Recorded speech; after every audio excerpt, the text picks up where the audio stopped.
that you're on the same page and that people that YouTube. This is Hexadecimal. I'm featuring him on this one because he knows his shit. He's been playing a lot with me on duo. He's been playing mid lane and jungle with me in a lot of duo games. We've been having fun playing. We have an affair my wife doesn't know about, primarily sexual. It's not really like it's not like an emotional thing. It's purely we just hand jobs. That's pretty much what we do. So without passion. Yeah, exactly. It's just that. So without further ado, we're gonna go over 7.7 patch notes. I posted on Twitter about Amumu. I was kind of like, my initial read on this is Amumu actually might be decent now with the triple AP comps.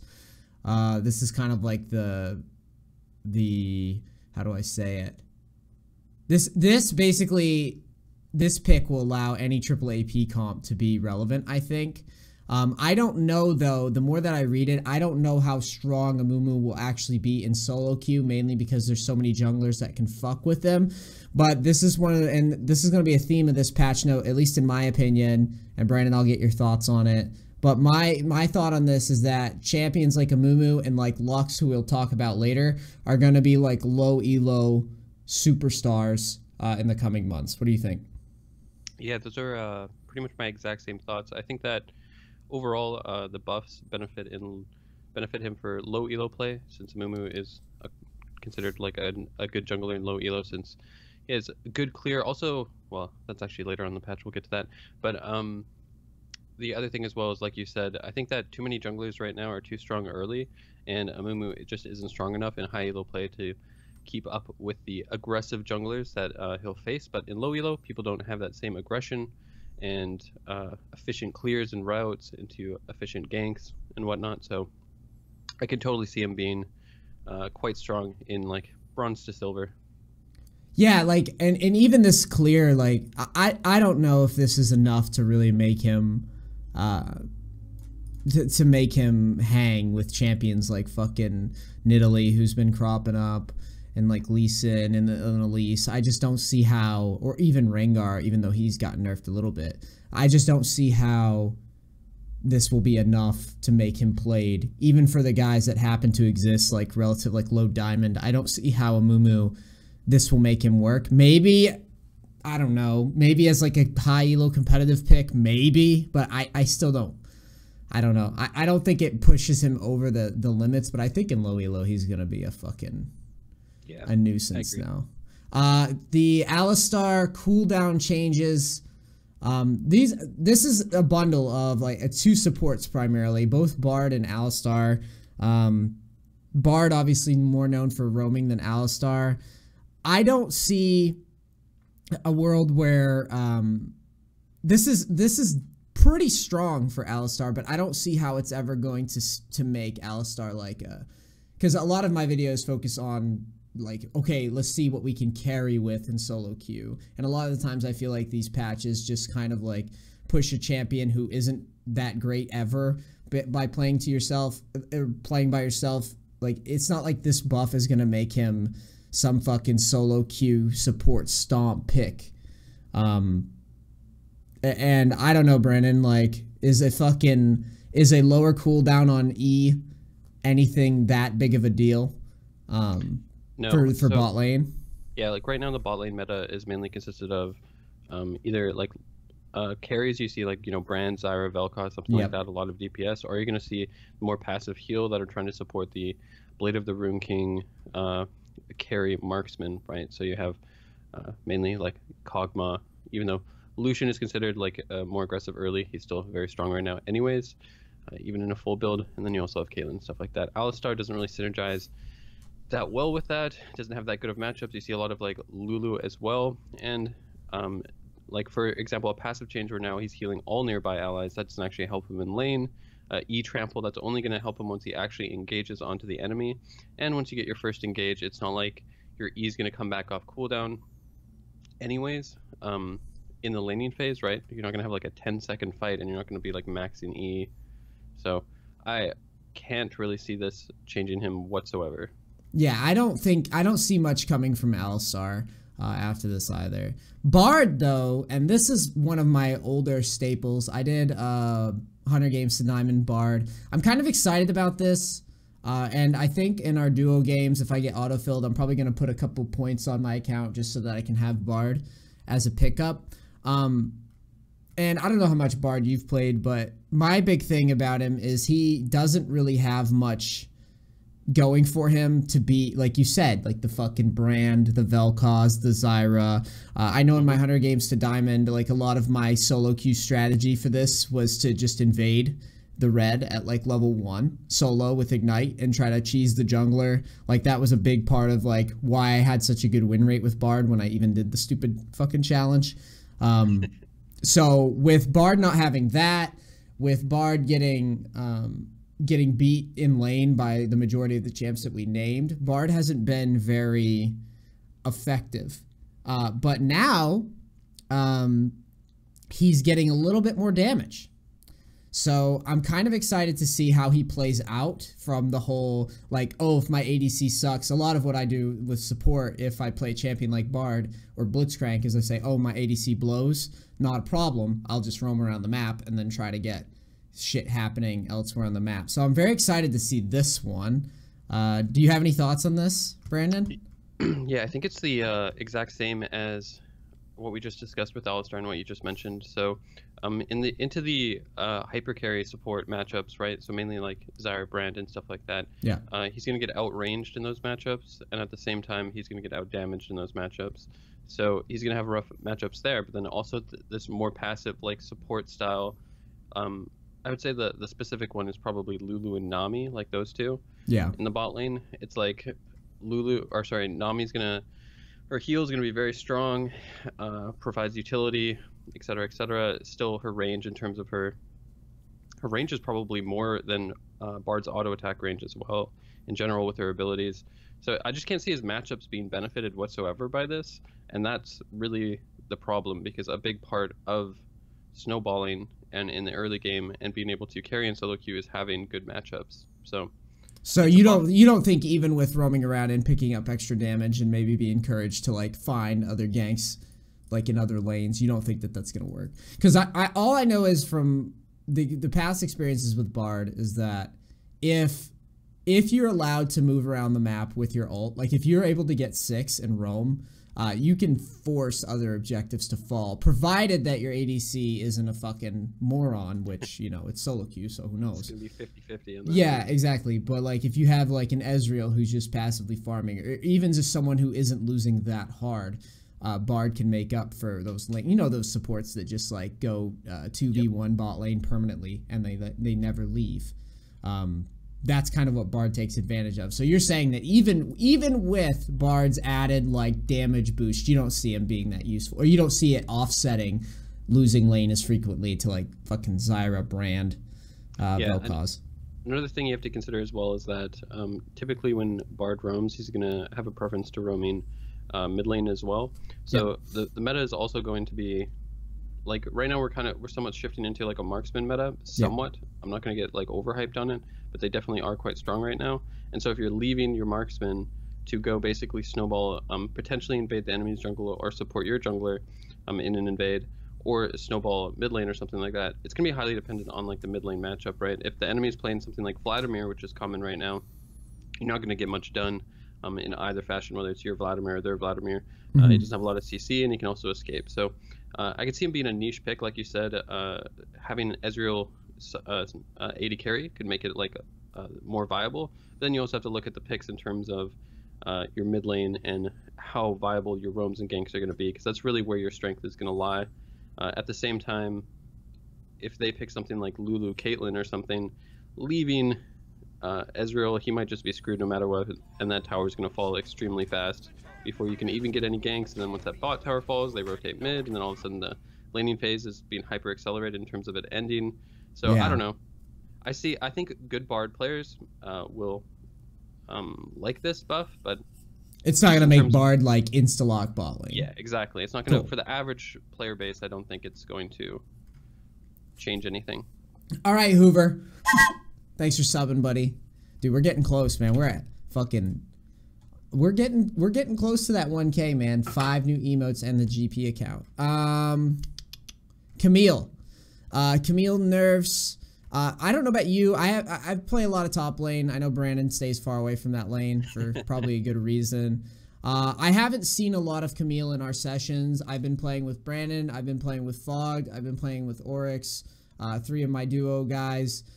We've been playing anywhere from Masters to fucking like Gold. And I haven't seen much of Camille in any of my sessions. Right now, she's getting nerfed again. The problem with Camille, I think her design as a champion, or at least as, you know, in the top lane, I think her design is sort of a fail, and that she's either going to be pushed into this world where she isn't very good except in certain circumstances, or she's going to be OP. They made a champion that in her current state is absolutely impossible to balance correctly. So that's always been my feel with this champion, is that like if she's broken, you can't avoid her and she can lane safely. And if she's not broken, she's basically an engage bot that doesn't really do anything unless the enemy team really fucks up. So having her nerfed again, I feel like she's not going to be played that often. She's losing a lot of sustain in lane with the tactical sweep removal, and the ult, like being able to survive her ult all in is going to be awful for Camille players, because if she does, she also kind of struggles too in matchups that can just go in on her and she can't do anything about it. So like if you get snowballing on to Camille, like say for example you're playing like a fucking like any matchup, a Riven, a Tryndamere, a GP or whatever, like if she falls behind, she doesn't have reliable tools to catch up, I feel like. So I think that we're getting to that point where she's gonna start being just useless as a top lane pick. But maybe I'm wrong here, but I just know that I haven't seen much of her anywhere in solo queue. And she doesn't seem that strong. No, I completely agree. I think that she was already kind of on her way out. Yeah, right? Like, that's how... It just doesn't seem like she was doing much. Yeah, typically when champions are OP, and if they get, like, minor nerfs, sometimes it takes a while for the, like, server to actually react to it. So some people are still thinking maybe she's OP, they don't know. Someone actually plays her when they don't ban her and does really well, so people are like, oh, I still need to ban her. People are unsure. I think this is the final nail in the coffin. Like you said, the W sustain is a huge deal in terms of her laning phase. A 1.5 second removal of her CC when she has 1 point in it, that's going to be huge in terms of having her snowball early on. So hitting her laning phase and hitting her ability to, like, you know, set up ganks or snowball or trap someone in, I think all of this is pretty much the nail in the coffin, where she's no longer a top She's tier, not like S tier. Like, yeah, she's not like we can just pick. I'm sure there was people still playing her. I just hadn't seen much of it. This one, though, the Galio. So I wanted to talk about Galio real quick, because Galio came out, and I had a video where it was like Tryndamere versus Galio top, and the guy got absolutely shit on. And I saw people in the comments were like, Galio's bad champ. And I remember distinctly thinking as I was filming that, I was like, man, if this guy played this right and went like double Dorans, Galio's like the new Shen. Now, if you guys don't know what I'm referencing here, basically Shen, when you played Shen top lane back in the day, it was Shen built Sunfire, pushed into a tower, and there was not a damn thing you could do about it. And he could hold turrets. Like, if you snowballed, he could hold turrets, and then he had the global to help his teammates in team fights. It was like one of the most obnoxious fucking playstyles, and it was why Shen was not allowed in competitive. Either he got nerfed or disabled. Like, there was all sorts of reasons why Shen wasn't allowed to be played in competitive. I kind of feel like this nerf is not significant enough to take Galio out of top lane. And I think Galio is going to fulfill this role in the top lane, where if someone mains Galio and they just go like double Doran's ring and like corrupting pot, he basically like stops any lane. Like, no one can really dive him, no one can really do anything to him, and he ramps up to this awesome team fighter. And if he's snowballing lane, he becomes old Shen again. So this nerf is a nerf through and through, but I don't think that it's I don't think that it's significant enough. I think Galio's actually one of the top tier top laners right now, based on, and I've been playing a lot more, so I think I'm allowed to say these types of things. About him. I just think that he's stronger than people are giving him credit for right now. What do you think, Brandon? What are your thoughts? I think the 3% to target's maximum health is actually quite significant. At the same time, I think people were still like learning him that patch. Right, like they didn't really know how to lane with him quite yet. They didn't really understand, like, all right, what's my function as Galio? We had a guy, it was like last night, right? We had a guy who was like maining Galio, and he had like a 70, 80% win rate. You guys got to understand, like, this champion isn't even really fleshed out yet in terms of playstyle, and people are already like holding up for really good top laners.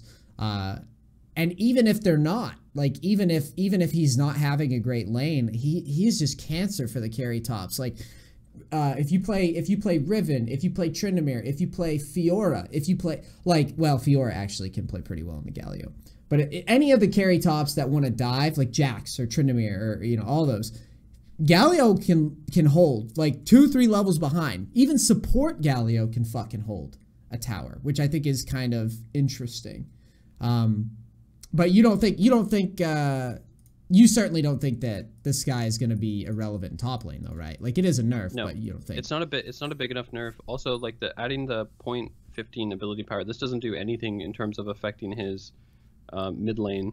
In fact, it probably honestly nerfs him more. Like, it's probably still a nerf in the mid lane anyways for Galio mid, even though we don't really see that. But yeah, I think top, it does hit his power. Like, that is a really big, that's like a 30% nerf, like, to his straight up one of his main damage tools, just in terms of trading. Yeah. So it could also impact his wave clear combos at certain levels, since it's stealing maximum health. I'm not too sure how that impacts. Yeah, I don't know how fast he can clear either. Yeah, so there might be some break point where before he was able to clear the wave at, like, you know, like level 5 or something with a QE combo, where now all of a sudden that's going to happen at level 7 or something. There could be something like that we don't know. Also his passive as well, there could be some combo there with his wave clear. So I think overall it's probably a slight nerf, but I don't know enough about Galio top and his matchups, and people haven't really flushed it out enough for me to know exactly where he stands. But it could be something that puts him down into like tier 2 instead of the top tier or something like that, but it's hard to predict. Yeah. What do you think about Graves? I don't play Graves at all, so I'm going to leave this one to you. Sure. So I was really disappointed with this nerf with Graves, because I don't think it actually changes anything.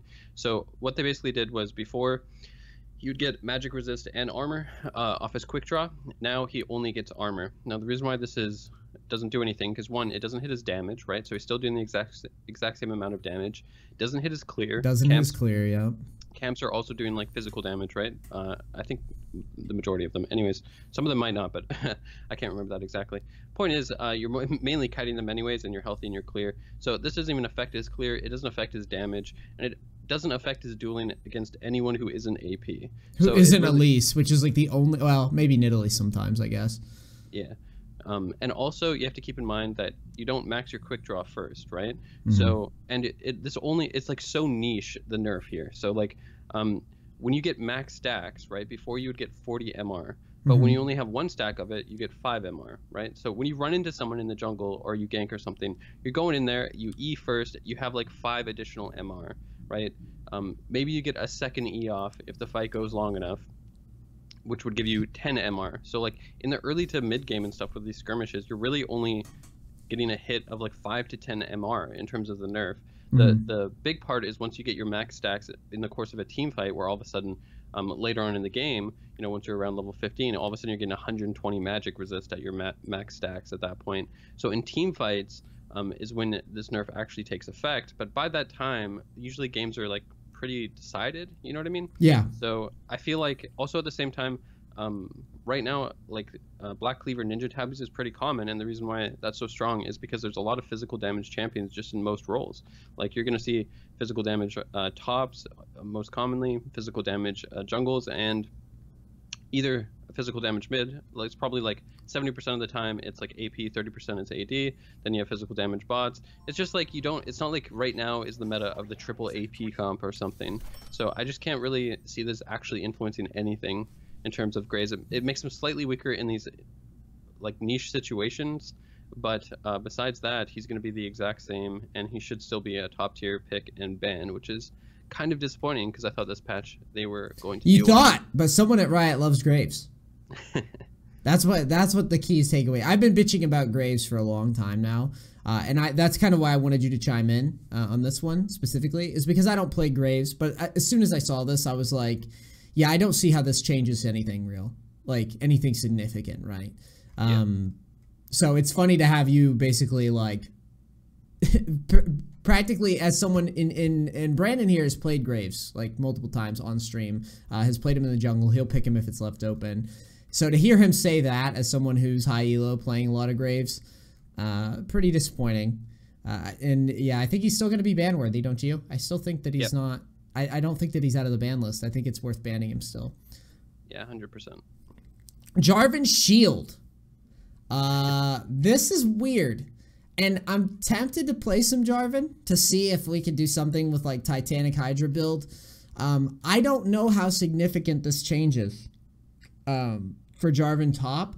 It's weird to build Jarvan tanky though to me.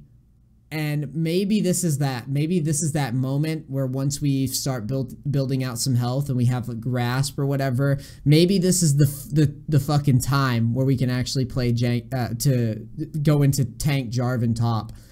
I don't know though, and my gut feeling is that it's still not going to be anything above like tier 2 because Jarvan's EQ combo is so easy to dodge in lane, and that pretty much kills your lane phase. Maybe is like a team comp pick and competitive, but I just don't see solo queue Jarvan being that great. What do you think? Yeah, I looked at the math of it, and it's really? definitely a buff overall. So at all points, it's going to be pretty much a buff. It gets a little bit more complicated than that, actually, because, I don't know, Riot likes to overcomplicate things with numbers and not make it simple. But basically, overall, it should always be a buff for him, just across the board. So the problem is, though, it all has to do with matchups and the strongest champions right now. So you have to look at the strongest champions in the jungle, and you have to look at the strongest champions in the top lane. And if none of those champions were getting touched, and all he gets is like a minor buff to his W, that's just simply not going to be enough to somehow make him compete with them or something like that. I just don't see how he beats that. That's my read too, is like I just don't see how playing Jarvan tanky, like even in a world where you push for like Tiamat early, like all the other staples, like fucking I always, like you're saying, you're always comparing it to tops that are always there. Like if you get to high elo, what are you going to face top lane? You're going to face fucking Rumble. You're going to face fucking Fiora. You're going to occasionally face fucking Rivens and Tryndamirs and shit in solo queue that is, you know, if it's not a tank, you're going to have to deal with those guys. And I don't think Jarvan can hang with any of them. Maybe he's a safe lane, but in terms of like going into every lane and being like, now with my W max, I'm going to fucking destroy. Like I just don't see. I love Jarvan and I want to see him good in the top lane because I think he's a cool champion to play top lane, especially when he snowballs. He snowballs really hard, but he has to snowball in order to do it. And I don't know if this scaling's enough because like you guys got to understand, if you do a W max on like a tank build, Jarvan plummets off of effectiveness. Like you really need a carry, and that's something that outside of like top tier competitive play, if you're not a carry in solo queue and you fall off, if after, you know, the game drags on, you fall off completely, generally speaking, that champion sucks dick. And that's kind of been like my read on whether or not, like, why I've always gravitated towards champions for top lane. I tell people like, yeah, you play GP, you play Tryndamere, you play Riven, you play Fiora, you play those in solo queue. And the only time you really play tanks like Maokai and Nautilus are when they're overtuned. This would be an example of a time where like you're getting some weird tank option on Jarvan that doesn't make him win lane, and it's not like he builds in any way to allow him to like bully any of the top lane staples. So it might be fun to play him tank, but will he be a top tier pick after this? Probably not in solo queue. Yeah, I see it as like, just if you're a Jarvan main, it's a nice little benefit for you. Otherwise, for everyone else, it doesn't change anything. Yeah. Jinx, chompers, whoopie-doo. Jinx still sucks. What do you think? I think this is garbage. just there's not much to say. It really does nothing. No, she's not a Blade of the Rune King AD carry. Galaxize, thanks for 4 months, love you, buddy. She's not on the Blade of the Rune King ADC. She gets absolutely dumpstered by Lucian. She doesn't itemize well right now. She's not good in solo queues and a mobile champion. I hate coaching this champion when people submit it. And it's mainly because she just doesn't do much unless the support that you're playing with is good. There's not much room for you to outplay. Sure, she looks great, but how is Jinx any better than Kog'Maw? Yeah. You know, that's kind of where my line gets drawn. She has a very weak lane, and she's very easy to pick off in team fights. So why not just play Kog'Maw? This doesn't change much, in my opinion. And maybe if the cooldown was lower or something, like sooner, I don't know. But yeah, I don't know. Kassadin, I want to hear your thoughts on this one, dude. Because I think this is a pretty cool... I think this makes Kassadin show up a lot more. But what do you think? Sure. So the biggest thing here is actually the bug fix, which is kind of weird. But that's the biggest buff here. So his double... meaning, like, I'm hoping I'm reading it right and stuff like that. And it's going by what they say, and it's not still, like, a bug. And hold on, let me stop you 1 second, guys. Sure. If I haven't introduced Brandon properly, he's been challenger multiple seasons, playing primarily mid, you'd say, right? And yes. This is why I'm deferring to him in a big way on a lot of these types of things, is because I want to give you guys perspective from someone who's actually played at a high level mid. I've played Kassadin on stream, but I don't think I have the matchup know-how that he does. So since he's here, that's why we're giving him the floor on this type of stuff. Go ahead.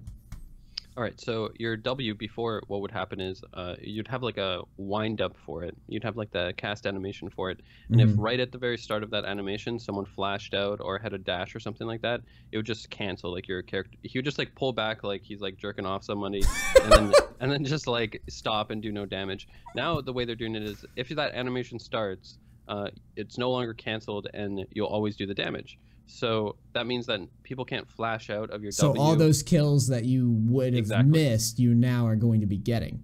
Yeah, so that's a huge buff because this happens quite often with them. I mean, not even just with someone flashing or having a dash or something like that. It can just be someone who has more movement speed, who just walks out of the range and is like right at that awkward range and you cancel your auto attack. So overall, that W bug fix is actually a big deal. The E-Force pulse cooldown isn't really... that big. I mean, it's nice, but you're looking at a 1 second difference, and at the same time, the way the force pulse will work, it's also going to be situational. It's just not a flat buff overall, right? Because you're not getting your E on cooldown in the laning phase, because in the laning phase, your E cooldown is going to be dependent on other abilities cooldowns, right? Yeah. Like it's not like you just every time your E is up, everything else is up or something like that. You're working, your whole kit's working together. At the same time, people aren't going to be spamming so many abilities just in terms of 1v1 in the lane for your force pulse to be back up or something like that. So that shouldn't influence his laning at all. It's more in team fights now where people are throwing tons of abilities out where your force pulse will get charged faster. Now all of a sudden, instead of it being charged in and having a cooldown of 6 seconds, now it's 5 seconds. So you get it 1 second faster. I can't see that really being some sort of huge game changer. More in like a niche specific situation where you're like, okay, before I had to wait an extra second, now I can actually go in 1 second earlier, and now you're picking up like kills here and there or doing more damage in that specific situation, kiting for your AD carry maybe. Like, you know what I mean? It's not just a flat buff overall. Just kind of like a minor benefit. The Rift Walk ability power ratio, I think that this actually influences wave clear combos likely more than anything else. So like, yeah, that makes sense. Yeah, to wave clear combo with them, you typically, the only thing you can do, unless you wanted to use an E into auto attacks or you're super fed or something like that, but that goes without saying, where your force pulse will just one-shot caster minions. By the way, when I say a wave clear combo, I'm not talking about the entire wave. I'm just specifically talking about caster minions and your ability to one-shot them. That's important in the mid lane, and that's what kind of like the break point all mid laners are kind of looking for, is the point in time where they can one-shot caster minions with their abilities, because that opens them up to push faster and then transition into a roam and stuff like that. Okay. So it's important for roaming and timing windows. So having a 0.1 ability power ratio on the Rift Walk, or like an additional 0.1, might reduce that or lower the level requirement in which an item requirement in which you would typically need a wave clear combo to one-shot the caster minions. So now you can ult on the casters and then E, and maybe with an additional 0.1 ability power, ratio, you can do that at an earlier level or with earlier items, but I haven't tested that out, so that might not be the case. In team fights, you generally don't rift walk on top of people that often. It's not like a consistent thing you always do. Sometimes you rift walk just outside of their range. You rift walk to get into force pulse range, and then maybe rift walk to secure the kill. Maybe. Yeah, that's if it's safe. I think overall, minor buffs. He was already sneaking up on the previous patch anyways, so just kind of further amplifies him a little bit. But I think the W bug fix is the big deal in terms of where he actually is getting his power, ironically, in this patch. Would you play him? No, just because he's not my playstyle. I don't like the lack of wave clear he has. And typically when a champion lacks wave clear, he becomes very inconsistent. Team dependent, right? Yeah, because you're never really allowed. And the other thing too, and I played a lot of Kassadin a little while back. Another thing is his lane phase has always been kind of meh. It's not like you win lane on your own very often either. Yeah, I mean it's matchup dependent, but you definitely the lack of wave clear can create inconsistent scenarios. A lot of the times, when I say inconsistent, what I'm talking about is a lot of the times, let's say your bot lane loses their tower early on before you can really even roam or influence things, and their bot lane rotates to mid. When you lack wave clear, you can't really hold that push. You can't slow the game down, so the game's pretty much GG'd. Yeah, and if you're against a long range, think of a Nivea, right? If you're against like a safe long range mid mage who can wave clear, all of a sudden you can't really go aggressive and do damage to them fast enough to stop them from wave clearing, and then you're just kind of posted up at your tower. And you can imagine if you messed up early or a jungle gank or something, all of a sudden, and you're behind, and it becomes even harder. So in general, I just don't like the inconsistency of it, but he does have some matchups where the opponent might not have that safe wave clear, right? And might be an AP champ and get stomped by Kassadin. So in those types of specific situations, Kassadin might be very strong. Cool. Yeah. Katarina, nerf to E. My initial read on this is that she's still going to be a very, very strong champion in solo queue, and I don't see how she isn't a safe pick. And I'm sure this is a significant change in laning for sure. But as a pure solo queue champion with as much damage that she can do right now and in a lane on her own, and this is still reset off of picking up daggers, right? So I don't see how this removes Katarina in any world from solo queue dominance. What do you think on that? Yeah, so the interesting thing about the Shumpo change, which might not be immediately obvious to people who don't play Katarina, is that the way her daggers work is that it reduces its cooldown. It's not 100% cooldown. So at level 1, it's 80%. Well, it's actually 78, but we'll round it to 80 to keep it simple. Sure. So it's 80%, and then it goes to 84, then 90, then 96%. Okay, so basically early on before level 6, when you pick up a dagger, it reduces your Shumpo by 80%. Now the cooldown before was 10 seconds, so basically it would reduce it down to 2 seconds before you could Shumpo again. But now, since it's at 14 seconds, that's about 0.8, which means that it's almost a full second. So now all of a sudden, instead of you picking up a dagger at like level 3, when you go for an all-in, because it's a typical all-in window for Katarina is level 3, now all of a sudden, it being 2 seconds until you can E back on the opponent, now it's going to be 3 seconds. And you can imagine if you pick up 2 daggers, now all of a sudden that's another additional second. So that's an extra 2 seconds in that combo where they can create distance, they can get further back to their tower. Or they can catch you if you're trying to run away. Yeah, exactly. So I think that in high level play, the way that I saw this was that this affects people who know the matchup really well in high level play and gives them a little bit more breathing room in the early laning phase. Now, the other thing to keep in mind is I typically, when I play Katarina at level 4, I'll put a second point in E anyways, because that actually gives you more damage than putting a point in your Q in terms of your all-in potential, which is going to reduce it to 12.5. Now, all of a sudden, it's not even really that impactful in terms of this nerf, right? If you have 2 points in it, it's still going to be reduced by 80%. It's just like a difference of the 2.5 seconds. It's 80% of 2.5 seconds. It's like it's like nothing. Okay. It's like basically an extra 0.5 seconds at that point. Anyways, this is all abstract numbers which people won't be able to follow, but the point is that in high level play, the little extra time that they'll have in the combos, they'll be able to work with and play with for people that understand the matchups. specifically early on, but it's really still not that much. Exactly. However, and at the end of the day, which is a big part, and this is easy for us to sit here and be like, well, you know, that 1 second really hurts the lane. But for most players, right, this is not like when we're talking like top tier mids, you would still probably put Katarina up there, right? Like in most leagues. Yes. Yeah. And yeah, so the main point is basically anyone who dies to Katarina right now, anyone who doesn't understand Katarina right now, they'll still die to the same thing they died before. It doesn't change anything in regards to that. It only affects the people who were in matchups where they had a fighting chance against Katarina and they understood how to play against Katarina and they had a game plan. It's now going to make their game plan a little bit easier. And it might shift a little matchups at like the highest level or something like that. Cool. I play a fuck ton of Lux. This is a very interesting decision. And I opened this whole talk by saying that I think Amumu is going to dominate low elo, like absolutely dominate after that change. That's kind of how I feel with Lux.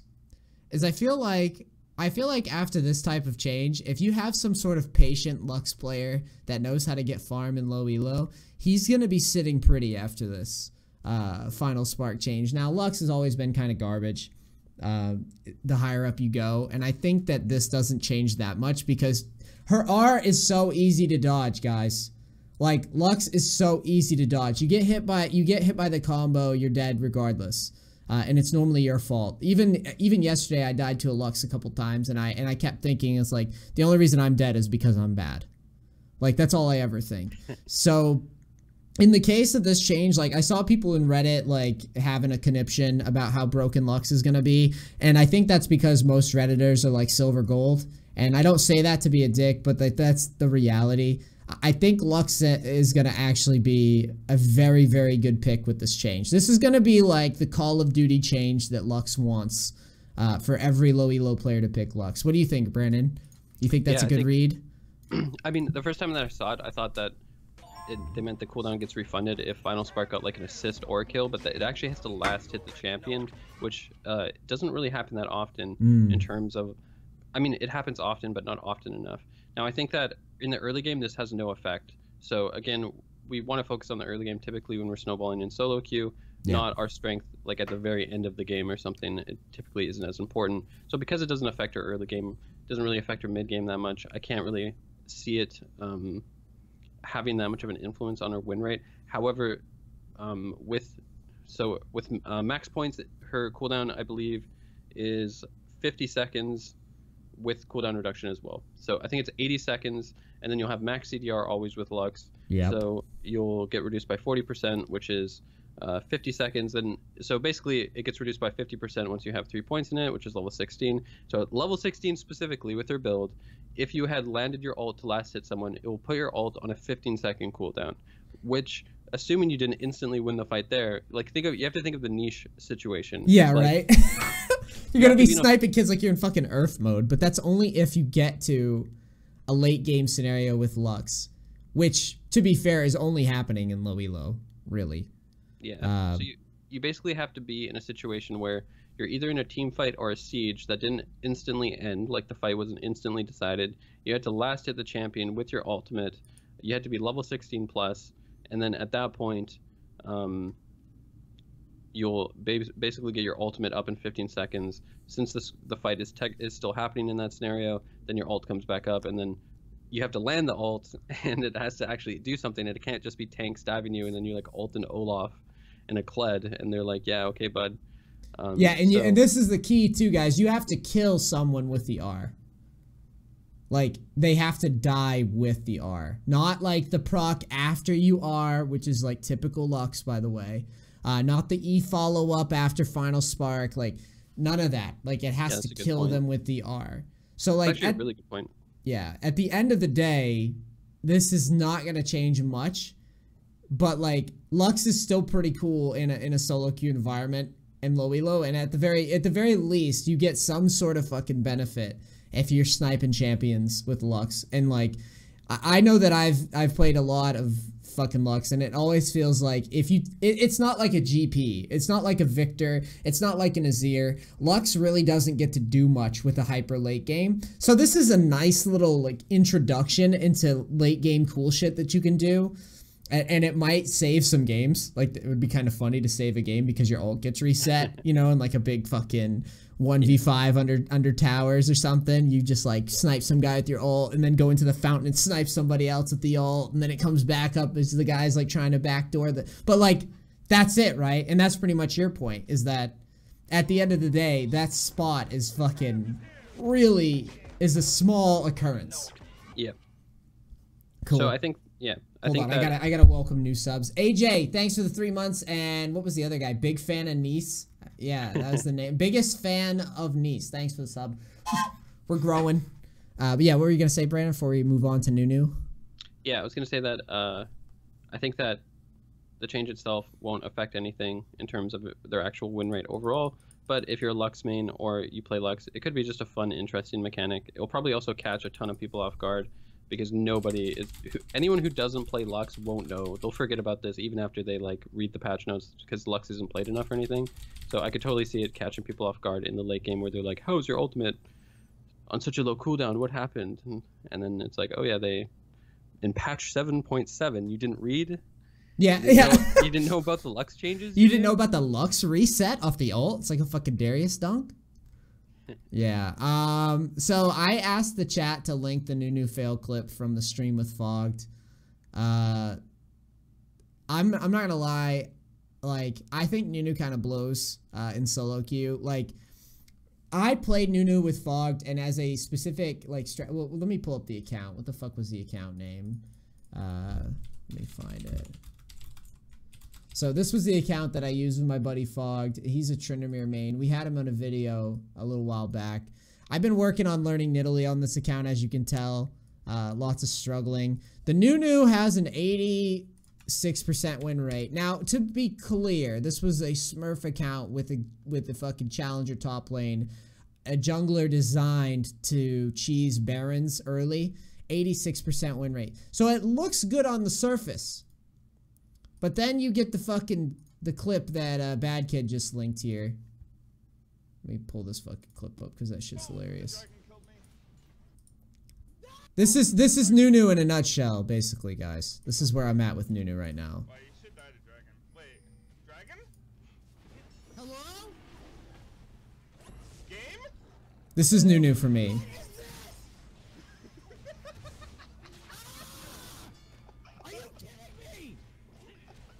The most garbage. The most garbage champ. Even levels. Like Lee Sin, 5% HP. I can't fucking kill the guy.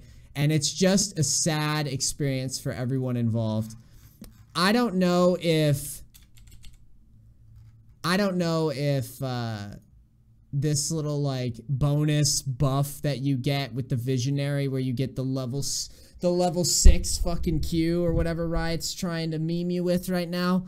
Nunu still is garbage. And here's my logic for Nunu being garbage. Basically, there's champions, utility-based junglers right now that exist that do what Nunu does way better and have way more paths of like invading, fucking with the enemy jungler, doing things like game. Like immediately what come to mind is Nidalee and Ivern. Like, why would I play Nunu when I can play Nidalee or Ivern, who both become late game gods and like can heal and also snowball the early game? Nunu doesn't have a very like his whole invade path is very predictable, and he doesn't himself carry even as utility. Whereas like Ivern and Nidalee have always felt, and I know Brandon absolutely hates Ivern with a passion. I think that like you have a champion like Ivern who's very unpredictable in the invade paths. You have a champ like Nidalee who's more DPS focused and more like heavy early game focused and can duel a little bit better. But at the end of the day, both of those champions do what Nunu does better than Nunu. The only thing that you could argue that Nunu does well is securing objectives. You can't really outsmite Nunu. That's true. But Nunu himself isn't going to be winning any games. So, yeah. What do you think, Brandon? I think that, so a couple other junglers got nerfed on this patch. which always shift things up a bit in terms of what junglers are OP and stuff like that. It'll shift the meta in the jungle. I think Nunu in general in high elo, a lot of people consider him strong, but they don't consider him, like you said, like solo queue strong. Yep. We'll still see a lot of high elo players pick him here and there. Always like see a resurgence, and people are like Nunu's OP and stuff like that. I actually think Nunu is quite strong right now, assuming that you know how to play him and it all works. Like, you know what I mean? Like, it works in the comp. I'm not talking specifically about just you soloing and trying to hard carry games. Yeah, you don't get to just insta-lock. I guess at the end of the day, that's what I'm trying to sell here, is that the reliance on Nunu, and the reason that win rate on that account that I showed you exists, even with that hideous play, is that it's because I have a carry that I'm playing with. If I were to just pick Nunu every game solo, I would never get that win rate. It would be impossible. Whereas if I'm good with Nidalee or Ivern and I do the same thing, and let's say that I'm max skill on Nunu and I'm max skill on Nidalee, Nidalee's going to get the higher win rate every time. And I think at the end of the day, as a YouTube channel, that's what I kind of emphasize. Like, that's what I focus on, guys. I don't make the clickbaity shit where I'm just like, fucking Nunu OP, herp derp. Like, I won't tell you guys to go and spam Nunu, even if I have an 86% win rate on the champion, if I know in the back of my mind that the only reason that I have that win rate is because I'm playing with a good top laner. He's not a solo. You don't pick him solo. He's kind of cool, I guess. He's cool if you have a carry. And it's a great feeling when you pick Nunu and your ADC's a beast, and you can just build tank and blood boil him all game. And it's also cool if you get fed that you can just literally just walk in and take Baron from the enemy team. Like, just take a plant or a dragon, you just hit a plant, and there's absolutely no way you lose the fucking steal. But in terms of like a solo queue, we're just going to play Nunu. No, not happening. Rengar.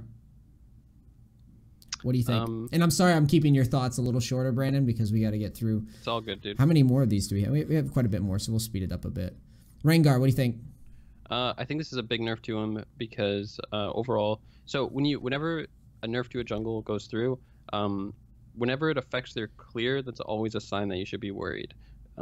Clear is like super important as a jungler. So the fact that just the base damage on his Q, which is his main source of damage of clearing camps and something he spams consistently, the fact that it's just being nerfed both in the ratio and in the base damage is going to be very significant and impact his overall clear speed.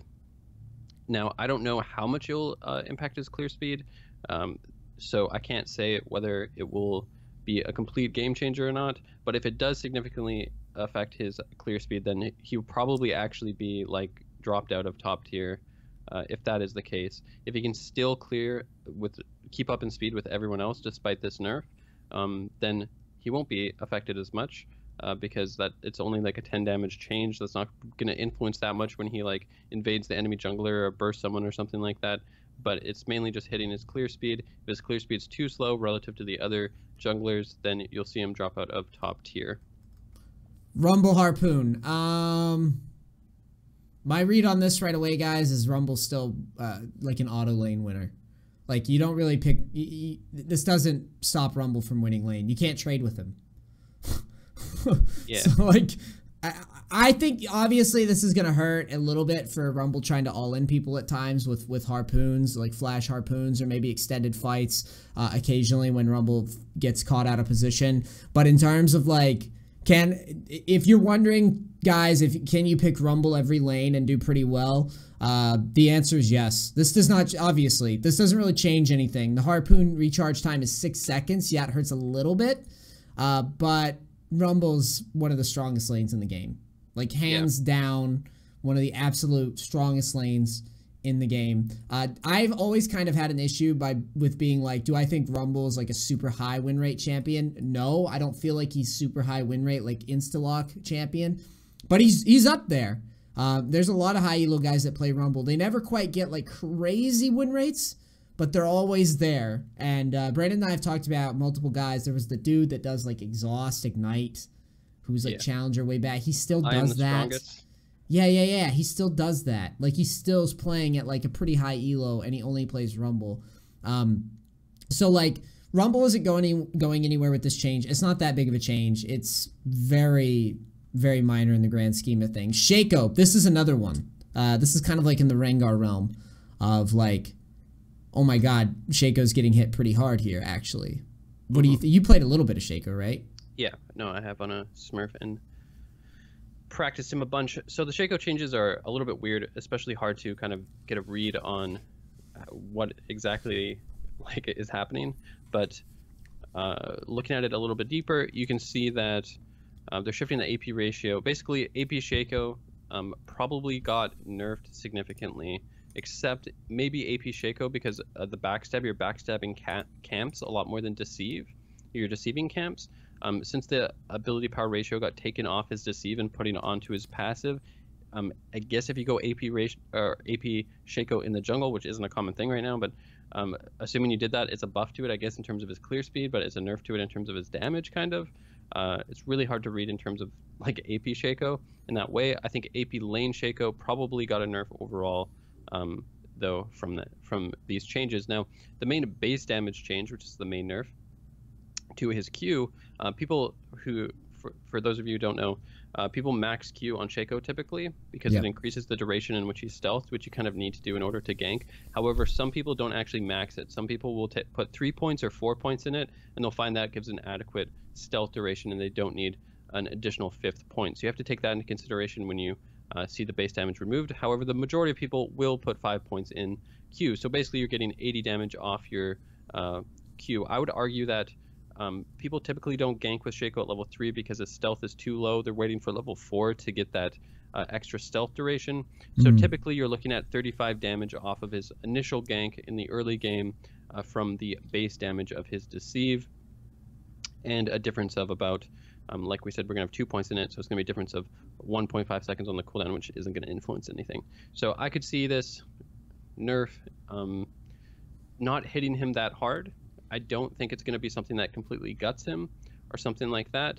However, once you do have five points in the ability, missing on 80 damage is pretty significant. That is a lot of damage that you are missing. So I think it's just overall a nerf that tones him down a bit, but doesn't completely gut him. So I could see him maybe dropping down to like tier 2 or just staying kind of the same, but just slightly weaker. Cool. Syndra, did you read this bug fix? Yes. I don't know anything about this, so you're going to have to just explain quickly what the fuck this is. So basically, all these changes are benefits to her. What's going to happen is now, in a lot of cases where when you would ult, all your balls would disappear. You'd get your balls removed. Get your balls removed. Yeah. So there's some bugs where basically you'd ult, the ult wouldn't do damage or something. Something would happen, and then instead of the balls being all dropped on the ground, they would just kind of disappear. So now all of a sudden they all drop on the ground. That's the main difference. So it's just a slight actual buff to her in those weird situations where your ultimate would bug out and not actually drop the balls on the ground. Now all of a sudden they'll drop, which is a benefit to Syndra because that allows you to use your E ability and scatter them all and get massive stuns off on people and stuff like that. So cool. Just minor buff through the bug fixes. Okay. Talon. See, I have been bitching about a Talon a lot lately. I think that Talon, I don't see, and if anything, Riot's making sure that, like, you know, they're keeping tabs on a champion like Talon, but I don't really think that this is, like, Talon's still absurd in lane. The biggest issue that I have with Talon, and I'll let Brandon weigh in on this, is that I feel like right now, even with this Q change, Talon's lane phase is absolutely fucking preposterous because you can't avoid this fucking W rake shit that he constantly will spam W in lane, and you're just in, like, no matter how you try to retaliate, if you try to retaliate to Talon straight up and like an auto, like, I played a Jace matchup the other day against a Talon dude, and it's like even if you go into range of Talon to auto, you eat the rake in the face. And if you eat the rake, not only is he pushing the lane now, so he has lane priority, so if you try to push him, if you try to slow his push down, he just rakes you in the face. And so if he's raking you, he's going to get extra damage with his Q. And I don't think this nerf is enough to stop that stupid fucking trade that you can't avoid. And I think that Talon's lane is still, like, ridiculously overbearing and obnoxious, and then that coupled with the fact You can't push him out of lane very frequently, coupled with the fact that if he gets even the slightest advantage in lane, he's going to just run around the map and parkour with no mana cost. I still hate Talon, and I still think he's strong. What do you think? Yeah, this change does absolutely nothing. So, right. Basically, everyone maxes Rake. No one's going to max Q or anything like that. So, what you're really looking at when you see these changes, ignore like anything past the first point. Really, all they did was make it so that early on, with your combos and stuff like that, your Q is going to do 20 less damage. That's all this is. So basically, when he all into you, all of a sudden now he's doing 20 less damage in his all in, which maybe in some super thin scenarios, that 20 damage makes the difference of you living and dying. But again, even if you live with a 20 HP difference, you're not in control of your lane. You're not in a good spot. Not versus him, no.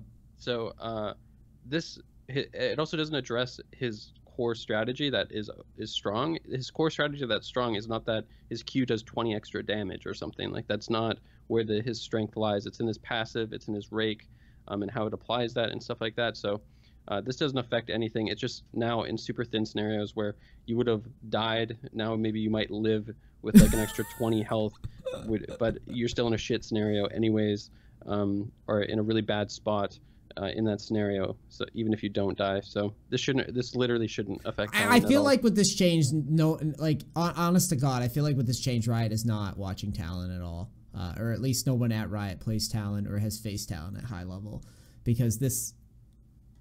Of course, I am, again, guys, I am bitching about solo queue. So it can be hard sometimes to read where the fuck Riot's coming from with changes like these. I don't know if Talon's being played competitive as often, but in solo queue environment, like this whole top lane Talon variant is fucking obnoxious. I can't stand it. I hate that he can't be punished. I just hate Talon right now. Volibear, what is this? I didn't even read this before. R can bounce to twice as many enemies. Yeah, so based on reading this, I was just as confused. I was like, this doesn't make any sense. So before it bounced to 4, now it bounces to 8, but once it bounces to a target, it can't rebounce to the same target. So it doesn't actually change anything in team fights. Like, when he auto attacks, it's still, assuming like there's 5 people in the team fight and you auto attack 1 person, it's still only going to chain to 4 other people. It doesn't chain to 4 other people, then chain all the way back another 4 times or something. Yeah. You can't do that. So it's the exact same in team fights. The only thing that changes is that if he was ganking and there's a minion wave or something, now all of a sudden it's going to chain to more minions in the minion wave. That's all I could really see from this, unless I read it incorrectly. It sounds like it just makes it so that if you're playing top lane Volibear and you fight, you could shove lane, dude. You could shove lane with your all in, I guess. Yeah, I mean, like after a gank, maybe you gank as Volibear in the jungle now, and your ult is still up. Now all of a sudden you can push a little bit faster. Overall, I was very confused by this change because I didn't understand. And this does not, guys. Whoever loves Volibear, and I'm sure like Volibear is like a Zinzao. He's just one of those champions that fucking YouTube loves, Twitch loves. He still sucks dick. This does not do anything for him. And I think we're done. Oh, wait, we have the Raptors. Raptors' base attack is lower and is a little bit healthier. Raptors aren't going to hit as hard. Lifesteal interactions, don't care about that. What? I actually thought that the Raptor change, out of all the changes, is probably the most significant change on this entire patch. Go ahead. Why do you think that? Because, so, this is like the little Raptors, right? Yeah, now basically smalls. Every single jungler right now, when they get to the Raptor camp, they like skip it. They're like, fuck Raptors. Yeah, or they have like a specific spell rotation that they're going to use. A good example is you're playing Nidalee jungle where you start Raptors. Yeah. Now all of a sudden these little Raptors are going to have an extra 50 health.